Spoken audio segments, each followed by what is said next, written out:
Promotional consideration paid for by the following. Gone are the days of wrestling with our favorite LJN wrestling figures, trying to convince them to stand up. What's a guy to do? I'll tell you what you're supposed to do. You're supposed to get on Etsy and look up 4 Left 3D Creations and get yourself these amazing custom LJN figure stands. There is a custom stand available for every single one of your LJN Wrestling Superstar figures.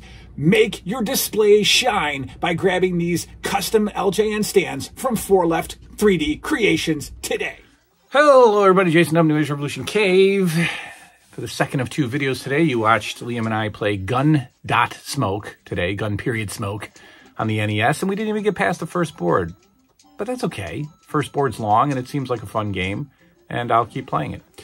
Now we're going to check in with the magazine collection, because we've got 2 more to add, and I can assure you that by next week, I will have a slightly more expensive 84 or 85 magazine to show you. I'm ready to pull the trigger on one of them at about $19 free shipping, which I think is fine for this aged magazine. All right, so here's how this went. This guy, what was this guy doing? Well, I think this was just a regular purchase. This was like $3 and, you know, stupid shipping, probably $7 or $8 for shipping. But we got an October 1993 issue. And so that makes this is only my second 1993 issue. We've got the Steiner brothers celebrating their WrestleMania 9 win. Right? Is that WrestleMania 9? I think it is. Probably. WrestleMania 9 was this one, right? What did they do? No, Money Inc. fought Hogan and Beefcake at WrestleMania 9, didn't they? For the tag team titles? Yeah, this isn't it. What am I doing? What am I talking about? Anyway, the Steiners on the cover here. What do we got inside? We got Steiner Brothers, the tag team of the 90s. Glad that WWF acknowledged that. That is true, I think. Lex Luger, the New American Way on the Lex Express. Michaels versus Jannetty rematch on Raw. And George Steinbrenner, This Yankee's a Fan. And The Undertaker is in this month's Killer Calendar. And apparently this does have the calendar inside. So this opens up to be a poster, which I'm not going to do because it'll rip. But as you can see, there's a full poster. And usually those are missing from these, so that's cool.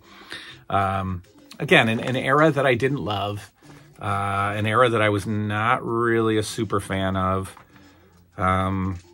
Yeah, Lex Luger in there. Steiner's I remember being in there a little bit. The Lex Express I didn't care about. Mr. Hughes is in here. Men on a Mission. Yeah, I definitely did not enjoy this era of the WWF, but we have it. We're going to watch it, and hopefully I can enjoy it through adult eyes. I got a feeling that I won't because it's more cheesy and more cartoony. We'll see, though. The next magazine that I got is one that I think is good. Oh, cool. I got to show you something in a minute. But this is the June 1991 issue. Now, this is not the one I ordered. So here we go again. So this, I ordered a magazine. It was the one with Crush on the cover from 94 or something. So it was kind of like, I get more excited about these ones than 93 and 94. So as soon as I ordered it, the guy said, I don't have it. I'm sorry, it's not in stock. Here's some more that I have. Pick another one if you'd like. And that worked out great for me because I got June 91. This auction, though, was buy one, get one free. And so I said, hey, can I pick another one?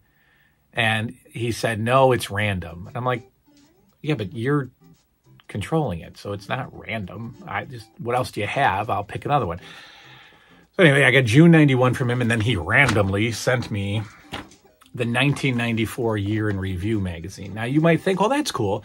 I don't care about this one. They didn't do it for every year. I don't care about 94. I don't need this to complete my WWF magazine collection. So this is going to be available when I start popping these up on eBay. That 1994 year in review was the freebie that I got, but it doesn't go towards my collection. So we got this one. What is this? This is a WrestleMania 7 recap magazine, which is cool. Now, as I'm staring at the back, I saw something that I had no idea even happened. It's called WrestleMania's History and Heroes, which was a pay-per-view that started on May 5th, it seems, and it looks like it goes through the first 7 WrestleManias.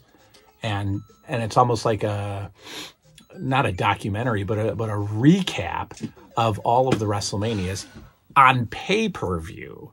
So you could pay to watch a recap of the first 6 WrestleManias.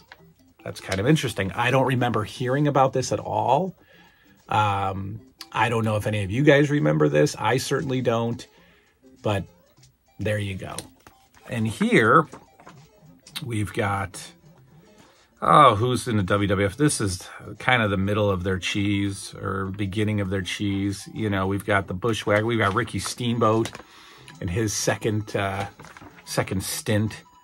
We've got Mr. Perfect. We got Ultimate Warrior. This is, I guess, the beginning of the Ultimate Warrior Undertaker feud. So we've got that. Liam's trying to do his speed run. It's taking about 4 days. What else? What else? We got the catalog. We got our t-shirt section. So that's cool. Who else is in here? Oh, yeah. The total recap of WrestleMania, which is awesome. Remember when Primetime Wrestling, right before Raw, Primetime Wrestling turned into that? In that studio with McMahon wearing those ridiculous outfits. Oh, God. I said that it wouldn't affect me. I said that McMahon's nonsense wouldn't affect me. But seeing him in those silly outfits just sets it off for me. All right, there we go. June 91 and October 93 added to the collection. I've already written them now. Now I'm going to go stack them in the stackage. And there we have it. We'll have an older one for you next week. I promise. I'll pull the trigger on an older one. But there's the 2 magazines that we have added to the collection. That is all. Enjoy the rest of your day. See you tomorrow. Good night now.